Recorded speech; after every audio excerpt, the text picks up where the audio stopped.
hər bir uğurlu gəncin arxasında onun yoluna işıq tutan müəllim dayanır.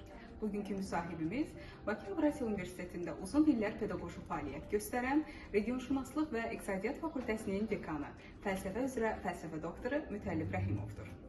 Xoş gördük Mütəllib müəllim. Sizcə müəllim üçün ən vacib keyfiyyət nədir? Ümumiyyətlə, bütün dünyada müasir dövrdə inkişafın əsası kimi elm və bilik götürülür və cəmiyyətə də tərbiyəni müəllim verir. Və elmi biliyi də cəmiyyətə aşılayan bilavasitə peşə sahibi müəllimdir. Belə bir maraqlı deyim var ki, bütün peşələr insanlardandır, lakin müəllim, həkim və hakim Allahdandır. Və üstəlik burada da təsəvvür eləsək ki, hakim və həkimin özünü də müəllim hazırlayır. Biz müəllim peşəsinin nə qədər qüdrətli olduğunu göstərə bilərik. Gənclər elmə və biliyə niyə bu qədər maraq göstərmədilər? Dünya getdikcə dəyişməkdədir.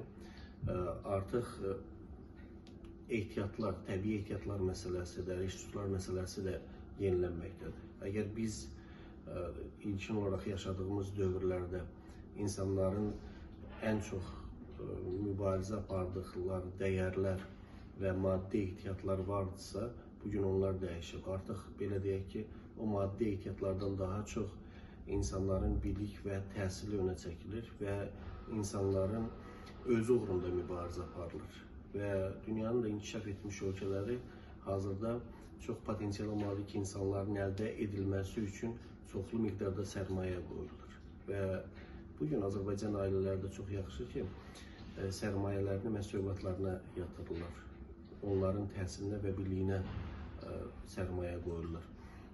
Bu istiqamətdə sərmayə qoyulması təbii ki, gələcəkdə daha çox faydalı nəticələr verəcək.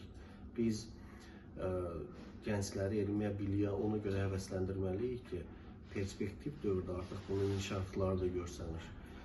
Bütün dünyanı idarə edə biləcək zənginlik yalnız elm və bilik olacaq.